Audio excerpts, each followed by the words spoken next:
욥기서 29장 1절로부터 봉독하겠습니다. 욥이 풍자하여 이르되 나는 지난 세월과 하나님이 나를 보호하시던 때가 다시 오기를 원하노라. 그때에는 그의 등불이 내 머리에 빛이었고 내가 그의 빛을 힘입어 암흑에서도 걸어 다녔느니라. 내가 원기왕성하던 날과 같이 지내기를 원하노라. 그때에는 하나님이 내 장막에 기름을 발라 주셨도다. 아멘.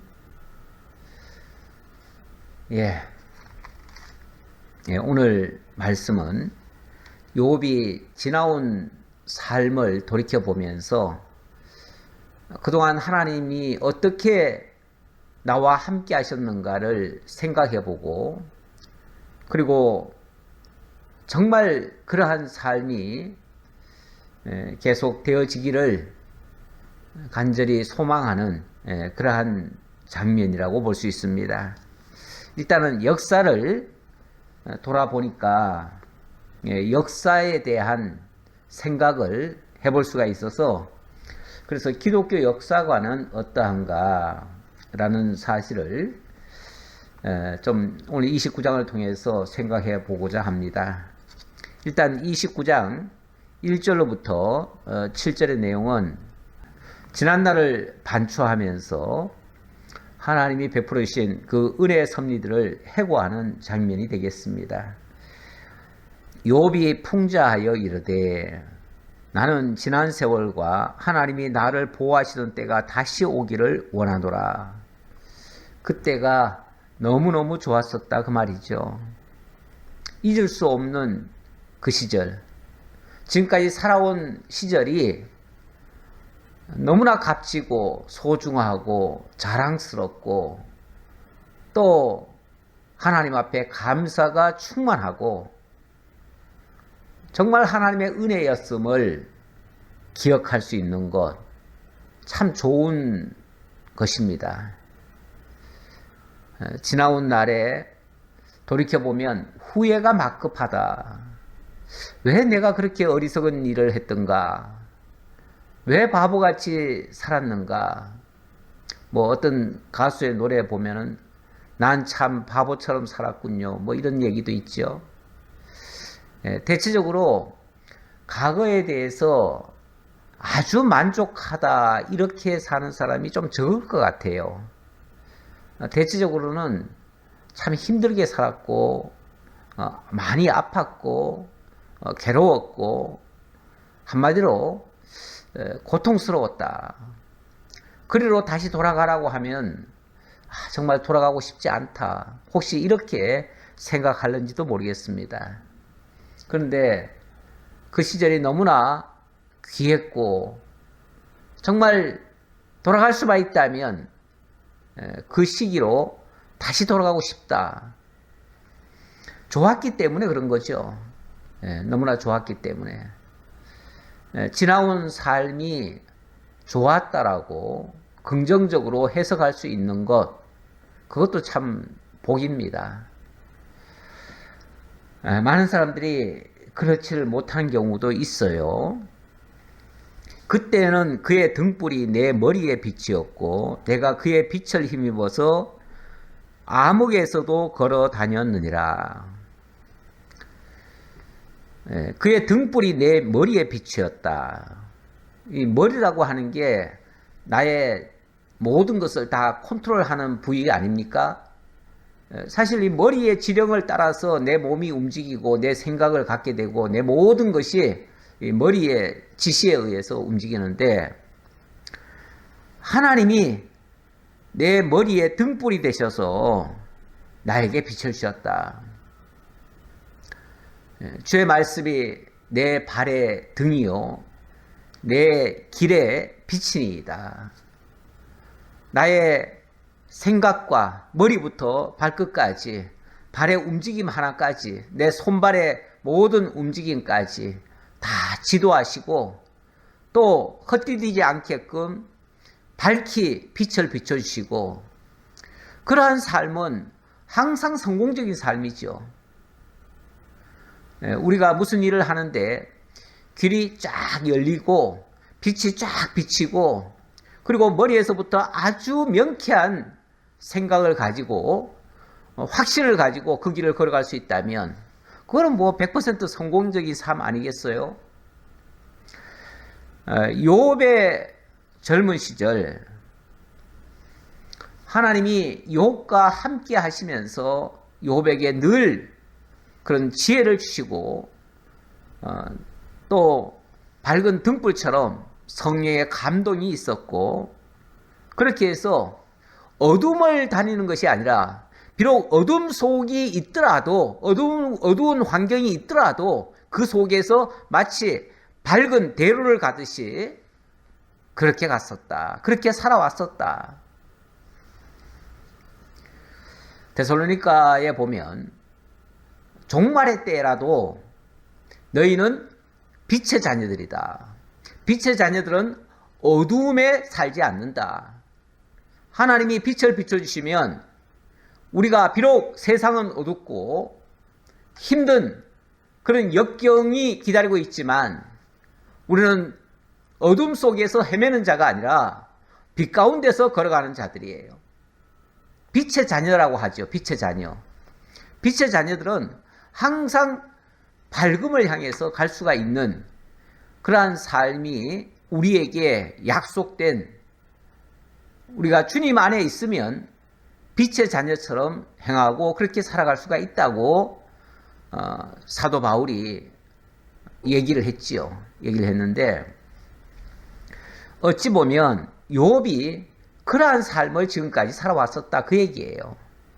물론 지금 이 말을 하는 이 시점에서는 욥이 지금 상당히 어려움을 느끼는 건 사실입니다. 그러나 지나온 날 하나님이 그렇게 엄청난 복을 주셨었다. 그래서 너무너무 감사하고 그때는 막힘이 없이 모든 것이 형통하고 모든 것이 감사했고 그래서 기쁨으로 살아왔었다. 지나온 삶이 그렇게 행복했었다면 사실 앞으로도 조금만 더 생각해 보면 지금까지 그렇게 인도하신 분이 어느 날부터 완전히 나를 외면하시겠어요? 나를 완전히 버리시겠어요? 그럴 리가 없지요. 우리 기독교 역사관을 직선적 역사관이다 그렇게 이야기를 하기도 합니다. 직선적 역사관이라고 하는 것은 하나님이 정하신 대로 간다는 얘기예요. 물론 사람이 생각할 때는 꾸불꾸불하고 여러 가지 복잡한 일들이 벌어져서 때때로 정말 내일 일도 모르고 그래서 힘들게 생각하고 모든 것을 해석을 제대로 못하는 경우도 있을 수가 있어요. 하지만 결과적으로는 하나님이 정하신 뜻대로 갈 거예요. 그런 의미에서 기독교 역사관은 직선적 역사관이에요. 역사란 무엇인가라고 하면 원래 역사라고 하는 그 말의 자체는요. 역사라고 하는 그 말 자체는 인간이 만들어가는 일들이에요. 그래서 인간 외에 다른 것에는 역사라는 개념이 없습니다. 동물에게는 역사관 같은 게 없어요. 인간과 동물의 가장 큰 차이점이 뭘까요? 일단은 이 역사라고 하는 것은요. 인간만이 만들어내는 일들이에요. 동물은 이런 거 할 수 없어요. 동물은 그냥 본능에 충실할 뿐이에요. 동물은 뭐 지나온 자기의 삶을 돌이켜본다든지 그것을 기록해놓고 나중에 교훈을 삼는다든지 아니면 후대에게 그 안 좋은 것들을 가르쳐서 그런 것을 피하게 한다든지 그리고 더 나은 쪽으로 발전을 시킨다든지 이런 게 없어요. 동물은 이 지구상에 이 피조물로 지음받은 그 순간부터 종말에 이를 때까지 똑같은 삶을 살고 있어요. 그냥 본능적으로 생육 번성하고, 그리고 먹거리 찾아서 살다가 못 먹게 되면 그냥 굶어 죽고 끝나요. 어떤 동물이든지 마찬가지예요. 스스로 뭘 할 수가 없어요. 그러다가 다 이제 동물들은 대체적으로 보면은 다 다른 동식물들의 먹거리가 되어지죠. 결국은 태어나서 살기 위해서 몸부림치면서 살지만은 결국은 다른 것들의 먹거리가 돼서 사라지죠. 대체적으로 다 그렇습니다.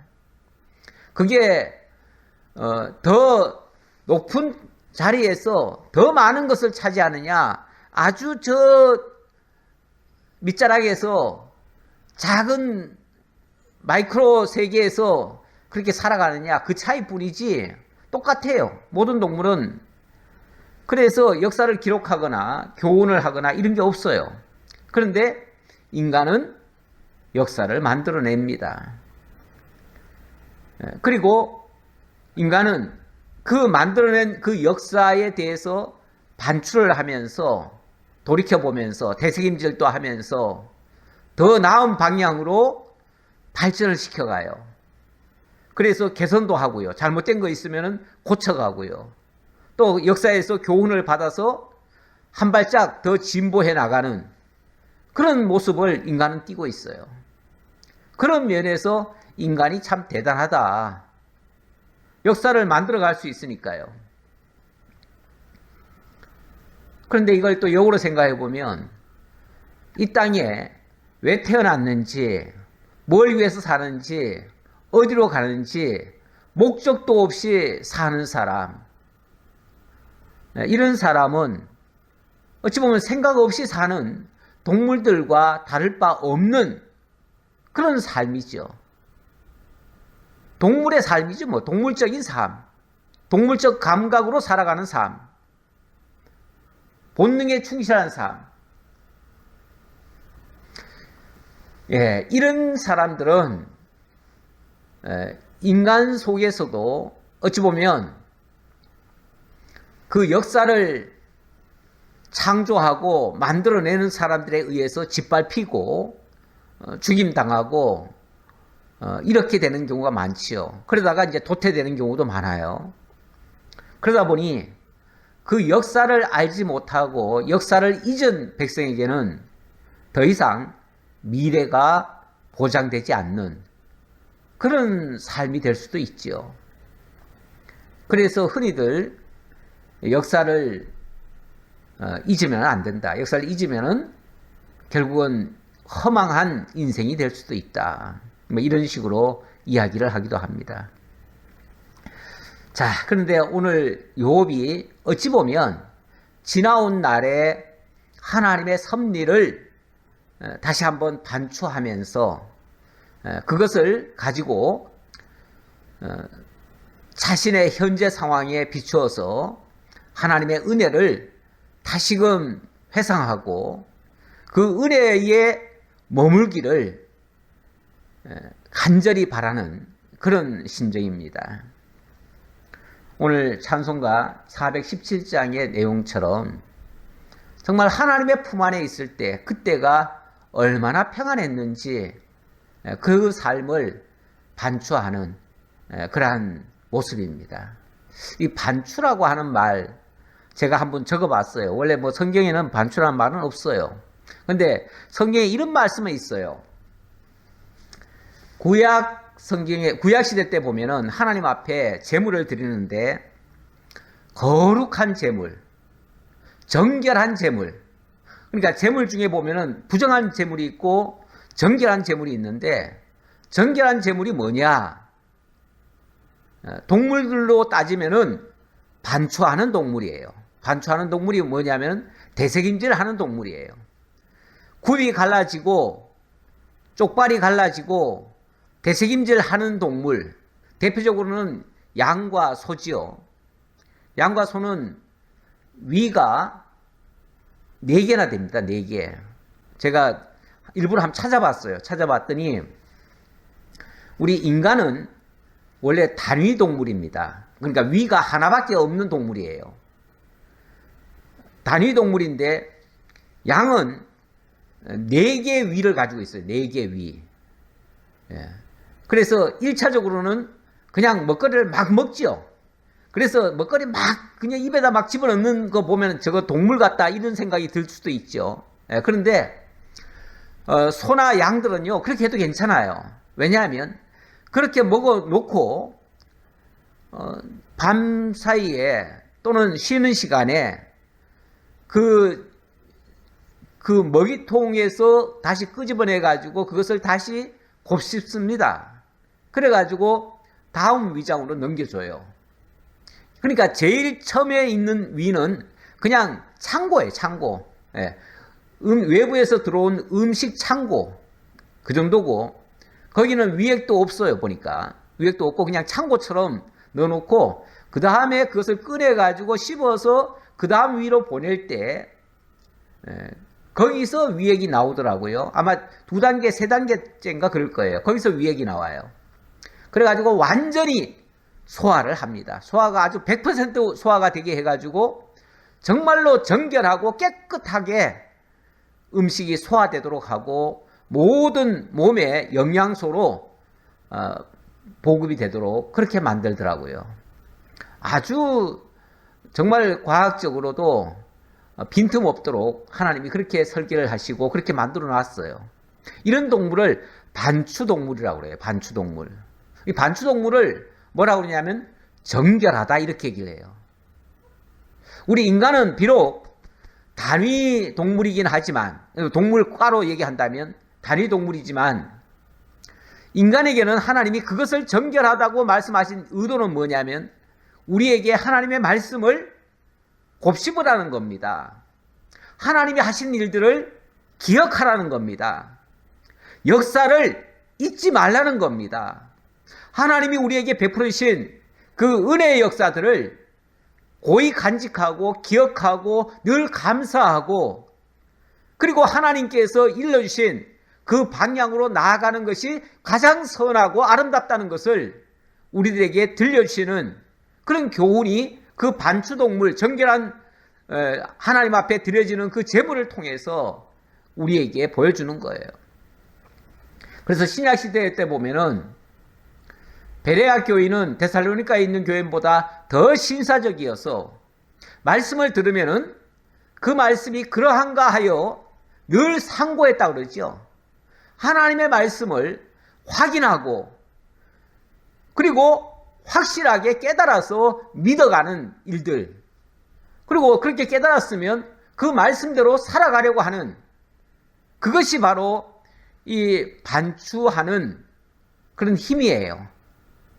역사를 깨닫고 거기서 교훈을 받고 그 교훈을 따라서 하나님의 인도를 정말 하나님을 찬양하며 하나님과 동행하며 살아가는 삶을 만들어내는 것이죠.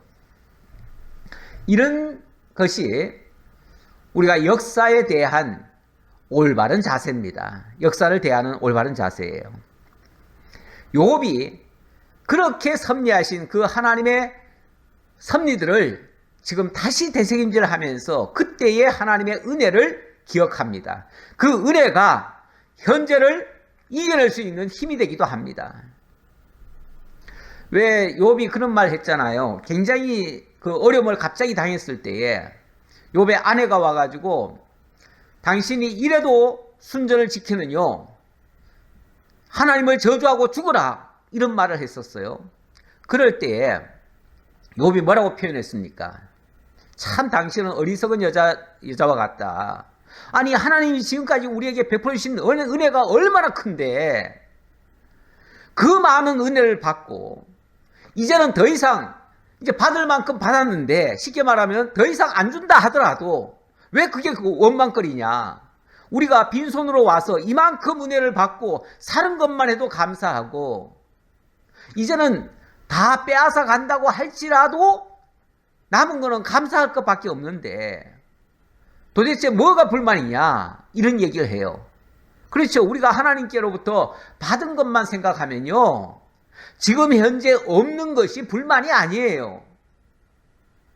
없는 거라고 해서 아주 없애는 것도 아니고 하나님께서 주실 만큼 주셨기 때문에 그 받은 은혜만 생각하면 현재 없더라도 이겨낼 수 있는 거예요. 하나님의 은혜를 기억하는 것, 하나님의 역사를 우리가 반추하면서 생각하고 있는 것, 간직하고 있는 것, 그게 오늘을 살아가는 새 힘이 되는 거예요. 그 믿음으로 살아가면 우리는 하나님 앞에서 정말 행복한 신앙생활을 할 수 있는 것이죠.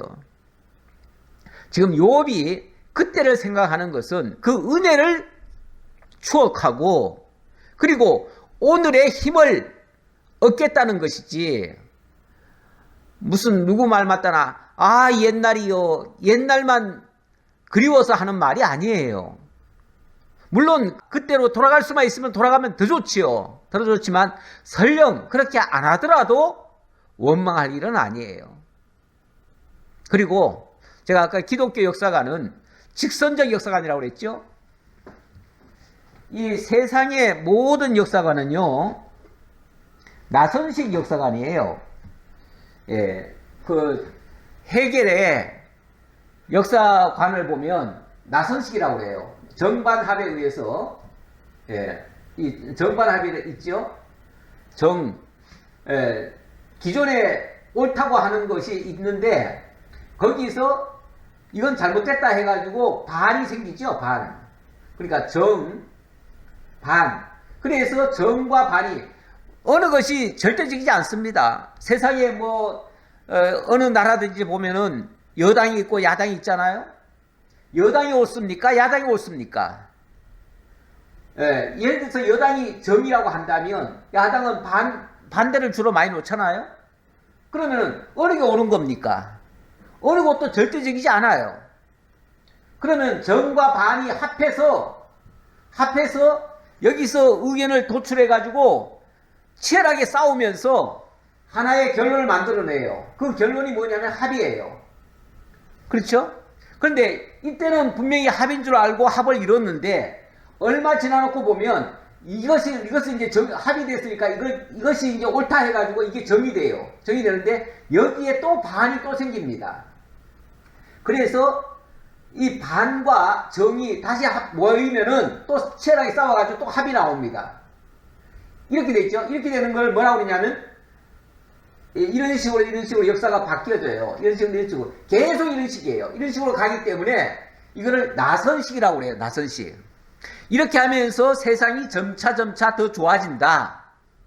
왜요? 정반합이라는 걸 통해서 더 발전하니까요.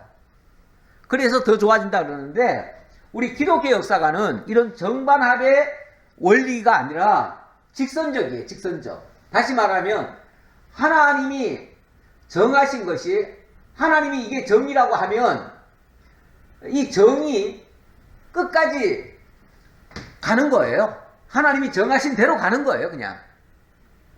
물론 그 과정에 인간이 봤을 때는 힘들 때도 있고 잘 될 때도 있지요.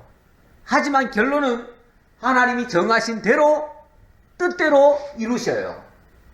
하나님이 정하신 것이 완성이 되어지는 거예요. 이렇게 되어지면 하나님의 역사는 하나님이 인간을 통해서 만들어내 가시는 그 역사관은 뒤틀리지 않아요. 이렇게 꾸불꾸불 나선식으로 되지 않아요.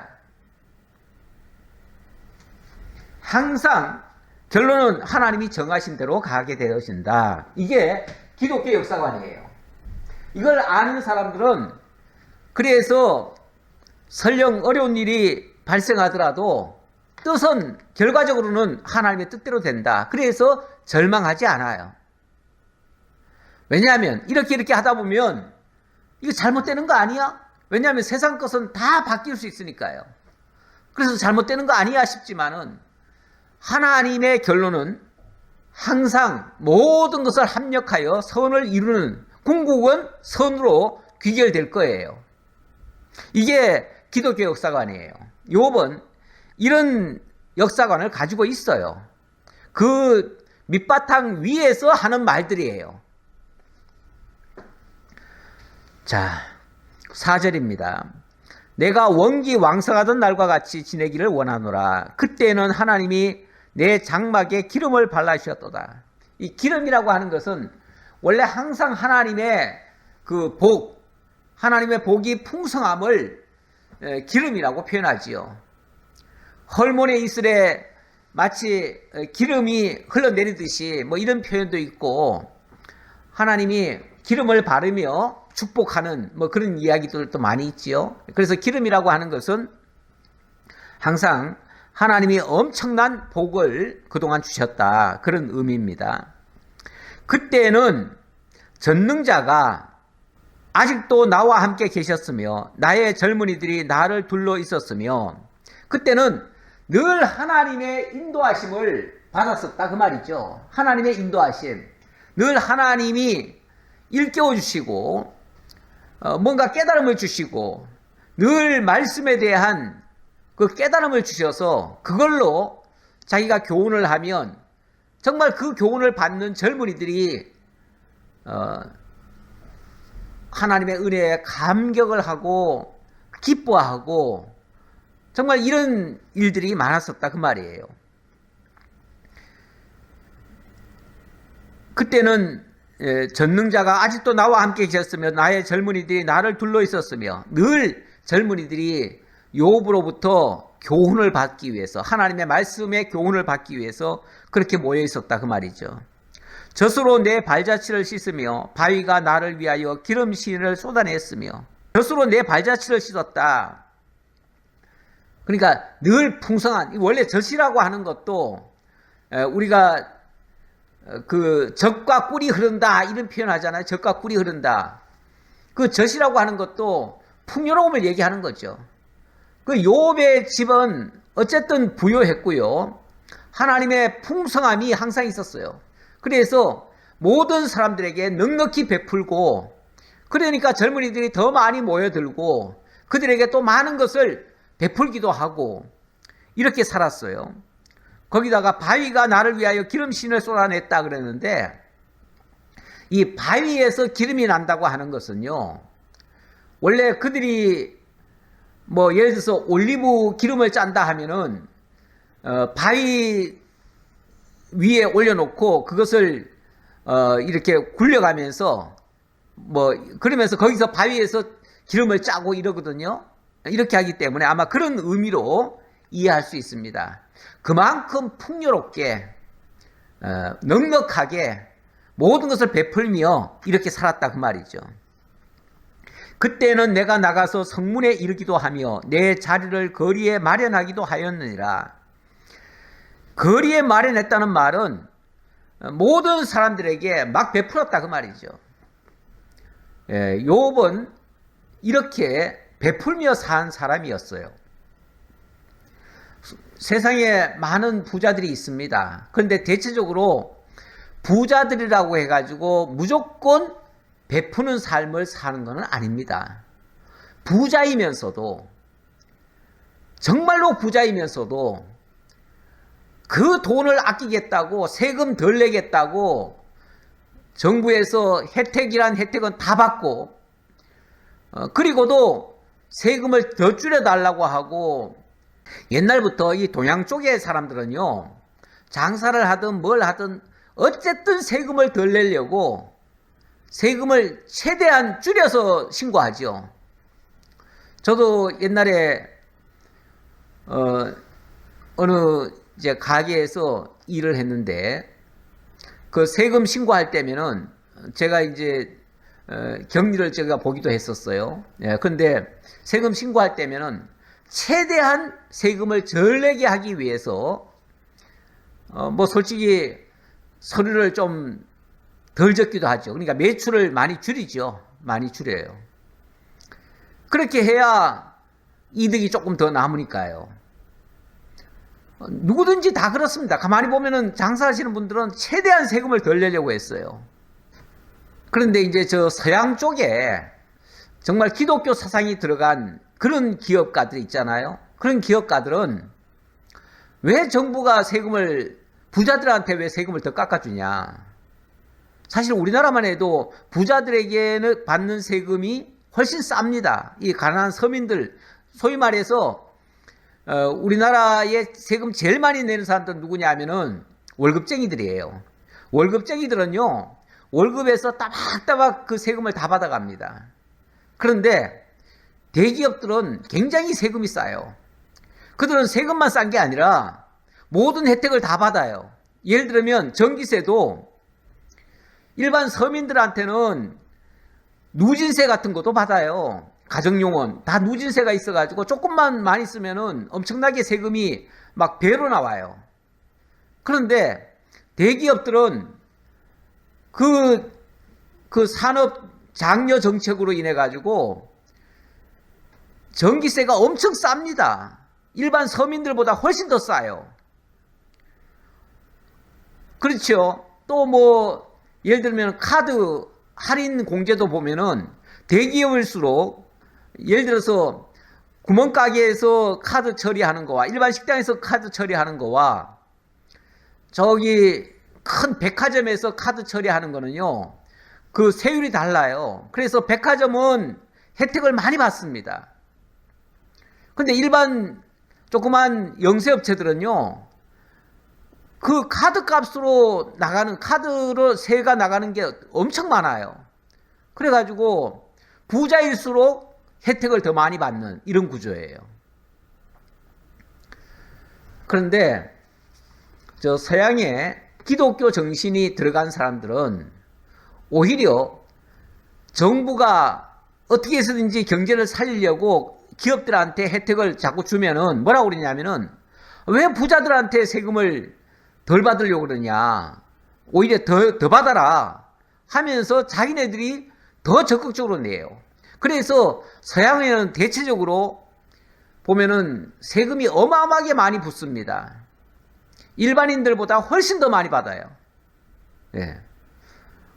서민들한테는 조금 받고 대기업한테는 세금을 많이 받는 게 저 서양 쪽 사람들이고, 이 동양 쪽 사람들은 어떻게 해서든지 세금을 덜 내려고 무슨 편법을 쓰든지 그걸 뭐 절세라고 좋게 표현을 하던구만요.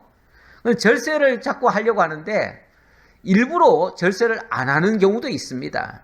그러니까 기독교인들이라면 정당하게 하는 것이 낫겠죠, 당연히. 예, 뭐 하다가 그 얘기 나왔습니까? 예, 그때는 내가 나가서 성문에 이르기도 하며 내 자리를 거리에 마련하기도 했다. 많이 베풀며 살았다, 그 말이죠. 할 수만 있으면 베풀며 살았다. 왜요? 이 모든 것을, 이 모든 역사적 사실들을 사실은 하나님은 다 기억하고 있으니까요. 사실 우리가 살아가는 모습이 어찌 보면 하나님 앞에서 살아가는 사람들이에요. 그래서 이걸 기억하는 사람들은 사실 세상 살아가는 것도 조심스럽지요. 수단 방법 가리지 않고 자기 멋대로 살아가는 게 아니고 정말 하나님 의식하면서 살아가는 것이죠. 우리 하나님은 다 기억하고 있습니다. 역대상 29장 29절 이하에 보니까 이 세상 나라의 모든 일들, 이게 다 기록이 되어 있고요. 30절에 보니까 또 그의 왕된 일과 그의 건세와 그와 이스라엘과 온 세상 모든 나라의 지난날의 역사가 다 기록되어 있느니라. 예, 세상 사기에도 역사에도 다 기록되어 있습니다. 역사책에도 기록되어 있고 사실은 하나님 앞에도 다 기록이 되어 있습니다. 그래서 특히 역사는 바꿔서도 안 되고요, 거짓으로 써도 안 됩니다. 지금 뭐 우리나라의 대통령이 바뀌면서 모든 일들이 좀 그 대통령 기록관에다가 다 보관을 하는데 그게 지금 제대로 많이 지금 지워지고 있다는 말이 좀 들려와요. 근데 역사는요, 좀 부끄러운 역사를 할지라도 지우는 게 아닙니다. 있는 그대로 기록을 해야 됩니다. 옛날에 어느 왕인지 사관이, 옛날에는 그 왕의 일기를 사관들이 옆에 늘 있으면서 모든 것을 다 기록합니다. 정말 시시껄렁한 것까지 다 기록합니다. 심지어는 오늘 왕께서 용변을 뭐 어떻게 보셨다, 뭐 그런 것까지 다 적어놔요. 심지어는 뭐 기침을 뭐 몇 번을 하셨다, 그래가지고 뭐 그런 것까지 다 기록을 하니까 왕이 있다가 야, 이런 것은 좀 기록하지 말아라. 이런 것도 기록했냐? 이런 건 좀 기록하지 말아라. 그러니까 오늘 왕께서는 이런 것은 기록하지 말라고 하셨다 라고까지 기록을 해요. 예, 그런 거는 오고 오는 세대들에게 꼭 필요한, 뭐 옛날에는 그렇게까지 했는지 모르겠으나 지금은 중요한 그런 것까지 다 기록 안 하겠죠. 그러나 중요한 어떤 의결사항이라든지 결정사항은 반드시 기록에 남겨야 되고, 그것은 후대에게 잘못했든 잘했든 잘못한 것도 기록을 남겨놓으면 그게 하나의 교훈이 되는 거예요. 교훈이 되기 때문에 그걸 가지고 나중에 처벌하자는 게 아니라 그걸 교훈 삼아야 돼요. 이렇게 했을 때는 어떤 결과가 나오고 저렇게 했을 때는 어떤 결과가 나오는지를 후대 사람들이 알아야 돼요. 그래야 나중에 그런 잘못된 일을 반복을 안 해요. 그래서 교훈적으로라도 남겨놔야 되는데, 좀 불의했거나 정말 떳떳지 못한 일을 한 사람들은 자기의 그 부끄러운 역사가 남기를 원치 않지요. 그럼 부끄러운 역사가 남기를 원치 않는다는 것은 정말 하나님 앞에도 옳게 못 살았다는 결론이고, 그게 그 자체가 불의한 거예요. 그걸 남기지 않으려고 하는 자체가 정말 부끄러운 일이고, 그게 죄악된 일이에요. 자기 양심껏 했으면, 소신껏 했으면 설령 나중에 욕을 먹더라도 있는 그대로 보여주는 게 맞지요. 그래야 다시는 그런 일들을 하지 않지 않겠어요? 예. 어쨌든 역사는 남겨놔야 된다. 이런 것들은 잊지 말아야 할 것들이다 라고 말씀드리고요. 자, 8절 보겠습니다. 나를 보고 젊은이들은 숨으며 노인들은 일어나서 서며, 예, 유지들은 말을 삼가고 손으로 입을 가리며, 예, 이 말은 뭐 욥이 무서워서가 아니라 욥의 말에 모두가 다 감탄을 하고 더 이상 반박할 수 없을 만큼의 완벽하게 했었다, 그 말이죠. 지도자들은 말소를 낮추었으니 그들의 혀가 입천장에 붙었느니라. 이것도 그들이 시비 걸 필요가 없을 정도로 완벽하게, 어찌 보면 욥의 교훈을 통해서 욥의 그 삶에 대해서, 사실은 욥은요 말로만 이렇게 한 사람이 아닙니다. 말과 행동이 일치된 사람이었어요. 그러니까 그 앞에 다 입을 다무는 거예요. 더 이상 시비를 거는 사람이 없었어요. 물론 나중에 이 세 친구들이 와가지고 자꾸 욥에 대해서 시비를 걸긴 했습니다만은 그 이전까지는 그런 일이 없었어요. 예, 제가 아까 잊지 말아야 될 거, 그러니까 역사는 잊으면 안 됩니다. 역사는 기록을 남겨놔야 됩니다. 이런 것들은 절대 잊어서는 안 돼요. 그런데 또 잊어야 될 것들도 있기는 있지요. 잊어야 될 것이라는 것은 우리 성경에도 보니까, 예를 들면 이사야 43장 18절 이하에 보면 너희는 이전 일을 기억하지 말며 옛날 일을 생각하지 말라. 기억하지 말고 생각하지 말라는 것도 있어요. 이런 것들은 어떻게 보면 잊혀져야 할 것들이죠. 무엇이 그런 것들이겠어요? 제가 몇 가지 한번 적어봤더니, 우리가 이미 용서를 받았어요. 하나님의 은혜를 받고 죄 용서함을 받았어요. 이런 것들은 계속 용서받았는데도 불구하고 계속 죄책감을 가지고 그 과거의 그 안 좋은 추억 때문에 그거에 그냥 짓눌려 있는 거, 이런 것들은 잊혀져야지요. 왜냐하면 이사야가 말한 것은 그런 거는 더 이상 생각하지 말라 이렇게 얘기했으니까요. 그리고 과거의 실패담이나 패배 의식들, 이런 것들은 이제는 더 이상 가질 필요가 없지요. 부정적인 생각들, 그리고 억울하고 원통한 일들, 이런 것들도 더 이상 기억할 필요가 없습니다. 그리고 또 이런 것도 있을 수 있어요. 남에게 베풀었는데 받지 못한 것들이 있어요. 그런 것들을 꼭 기억하는 사람이 있지요. 그래가지고 왜 내가 어떻게 했는데 저럴 수가 있어 하고서 굉장히 원망조로 하는 경우가 있어요. 근데 자기가 뭔가 한 거를 갖다가 자랑하듯이 생각하고 있다면 그것 때문에 그거 안 알아주면 섭섭하고요. 누가 얘기 안 하면 그거 얘기하고 싶어가지고 못 견디는 경우도 있어요. 그러면은 내가 무슨 일을 했는데, 분명히 선한 일을 했는데 하고도 괴로운 거예요. 아무도 안 알아주니까 속이 상하고 괜히 했나 싶기도 하고 이런 생각이 들어요. 그거는 하나님 앞에 한 게 아니죠. 사람 앞에 한 거지요. 이런 것들은 잊혀져야 돼요. 그리고 또 잊혀져야 될 것들이 빌립보서 신약성경에도 보니까 이런 말씀이 있어요. 3장 13절 이하 중간에부터 보니까 뒤에 것은 잊어버리고 앞에 있는 것을 잡으려고 표대를 향해서 하나님이 위해서 부르신 부름의 상을 위하여 달려간다. 그러니까 이거는 이제 뒤에 과거 후퇴하는 거, 뒤로 돌아가는 거, 이미 다 끝난 거, 그런 거 가지고 그냥 나중에 그냥 후회하고 이런 거 있잖아요. 이런 것들은 좀 잊어버려야죠. 후회할 거를 계속 기억하는 거는 옳은 건 아니에요. 그런 거는. 그런 것들은 이제 다 지나간 거예요. 그리고 어찌 보면 우리는 그리스도 예수 안에서 새로운 피조물이에요. 새로운 피조물 된 자들은 더 이상 과거에 연연하며 사는 자들이 아니라 이제는 미래로 앞으로 나아가야 될 자들이에요. 과거에 붙들려 가지고 앞으로 한 발짝도 못 나가는 사람들 있어요.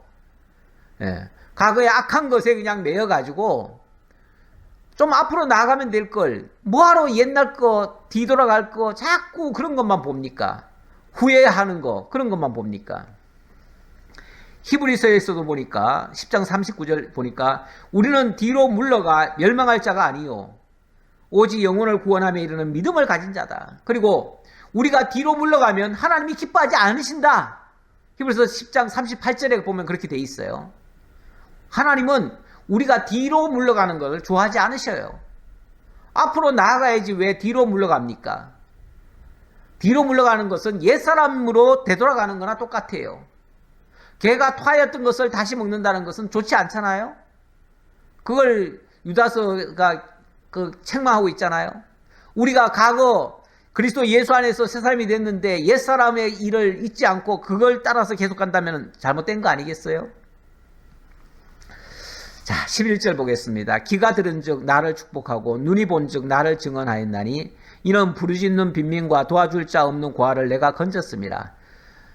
이 욥이 그렇게 많은 선행을 했었다 그 말이죠.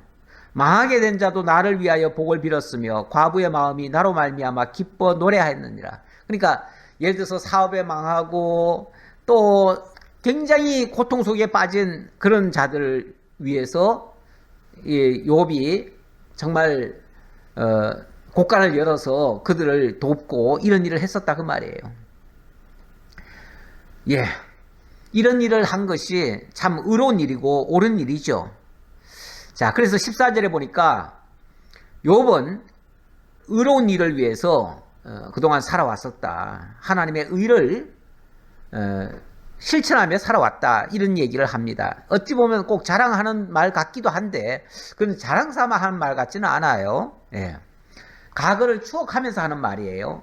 내가 의를 옷으로 삼아 입었으며 나의 정의는 겉옷과 모자 같았었느니라.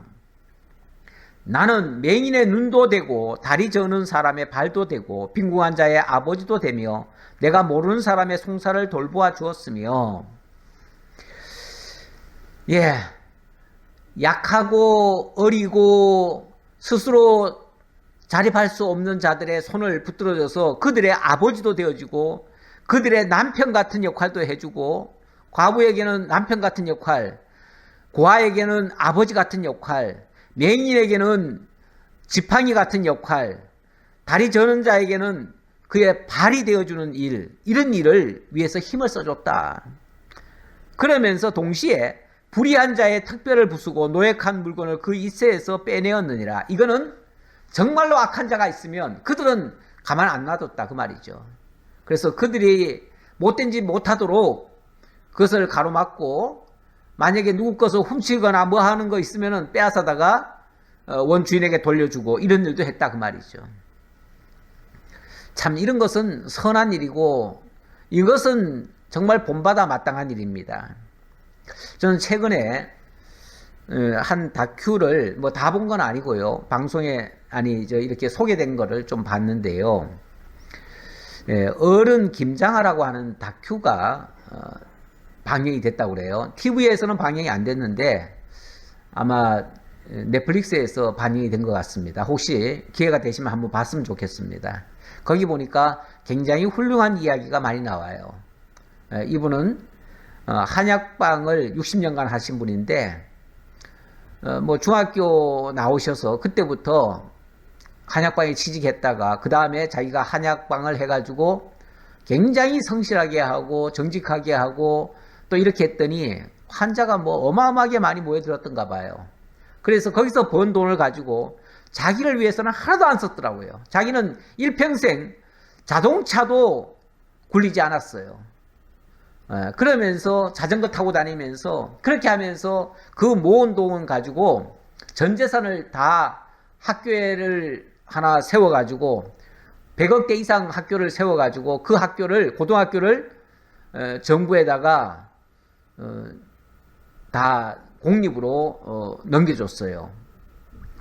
그리고 학생들, 어려운 학생들 있으면은 전부 다 장학금을 줘가지고 그동안 아마 1000여 명 이상 장학금을 준 것 같아요. 그래가지고 그들이 지금 현재 사회 각계각층에서 굉장히 훌륭한 그런 일들을 많이 하고 있더라고요.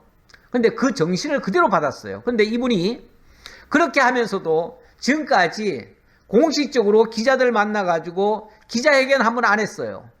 인터뷰 한 번 안 했어요. 누가 뭘 알고 취재 오면은 다 피했어요. 어떤 고위 간직에 있는 사람도 안 만났어요. 심지어는 누가 온다고 하면 아예 그냥 만남을 거절해버렸어요. 언젠가 노무현 대통령 때 그래가지고 미리 얘기하면은 안 만나줄 것 같아가지고 어느 날 말없이 그냥 불쑥 갔다잖아요. 대통령이 갔더니 그냥 대통령이라고 해서 무슨 뭐 예우를 따로 하는 거는 없고요. 그냥 믹스 커피 하나 타주면서 그냥 마치 진료 보는 사람처럼 그렇게 하고는 그냥 돌려보냈다 그러더라고요. 어느 기자가 그걸 보고 그 사람을 몰래 취재해가지고 그것을 다큐로 만들었더라고요. 만들었는데 이 사람은 제목이 그래서 어른 김장하예요. 우리가 흔히 나이 많으신 분들 보고 꼰대란 얘기를 많이 합니다. 근데 꼰대와 어른의 차이라고 한다면 말로만 잔소리하듯이 가르치지 않고 행동과 그 삶 자체로 귀감을 주어서 나도 저런 어른이 되고 싶다, 저런 사람을 닮고 싶다 하면은 그 사람이 어른이라는 거예요. 그런데 그런 모습을 안 보이고 그냥 잔소리만 해대고 뭔가 가르치려고만 덤비고 이러면은 그 사람은 꼰대라는 거죠. 꼰대는 별로 그렇게 큰 유익이 없습니다. 많은 사람에게 유익을 못 줍니다. 그런데 정말 어른이라면 이 사람이더라고요. 이 사람 저기 지방에서 이걸 한번 방송을 했었던 것 같고요. 지방방송국에서. 그런데 이게 최근에 알려졌어요. 이렇게 훌륭하신 분이 최근에 알려졌더라고요. 자, 욥도 바로 그런 일을 했는데 이렇게 한 사람은 자기 스스로가 너무나 만족을 하고 또 행복합니다. 18절입니다. 18절. 내가 스스로 말하기를 나는 내 보금자리에서 숨을 거두며 나의 날은 모래알같이 많으리라 하였느니라. 내 뿌리는 물로 뻗어나가고 이슬이 내 가지에서 밤을 지내고 갈 것이며 내 영광은 내게 새로워지고 내 손에서 내 화살이 끊이지 않았노라. 끊임없이 마치 화살이 쏟아져 나가듯이 그 선행이 끊이지 않고 계속 나갔었다 그 말이죠. 예. 앞에서의 말씀과 연이어서 욥의 선행을 보니까 욥은 늘 의로 옷을 입었고 정의로 모자를 썼다. 맹인의 눈과 다리 저는 사람의 발이 되어줬다. 빈궁한 자의 아버지가 되고 약한 자의 송소를 돌보아 주었다. 그리고 영광의 일들은 화살같이 쉴 새 없이 나갔었다. 그리고 사람들이 자기의 말에 희망을 걸었다. 21절 보겠습니다. 무리는 내 말을 듣고 희망을 걸었으며 내가 가르칠 때 잠잠하였노라. 누가 나에게 와서 말을 듣고는 죽을 사람이 힘을 내는 거예요. 그리고 용기를 내고 그리고 새로운 삶을 살아서 그가 승리를 거두는 이런 역사가 일어났어요. 그 말이 대단해서가 아니라 아까 그 김장하 어른 같은 사람의 말을 듣고 사람들이 엄청나게 용기를 얻고 힘을 얻어서 정말 나도 이 사회에 도움이 되는 사람이 돼야 되겠다라고 이렇게 결심한 일이 있었다고 하잖아요. 그래서 실제로 그런 사람 중에 이번에 보니까 헌법재판관 중에서도 그런 분이 하나 있었더라고요. 그 헌법재판관이 그 말을 하는 바람에 이게 알려진 거지 사실은 그 이전까지는 아무도 알려지기를 원치 않았고 누구한테도 소개를 안 했었어요. 예, 그런데 어쨌든 그러면서도 수많은 사람들에게 그 선한 영향력을 미칠 수 있는 것 대단한 거죠. 계속 이어서 의지 없는 자에게 미소를 보내고 애곡하는 자에게 위로하는 이런 일도 있었다. 내가 말한 후에는 그들이 말을 거듭하지 못하였나니 나의 말이 그들에게 스며들었습니다.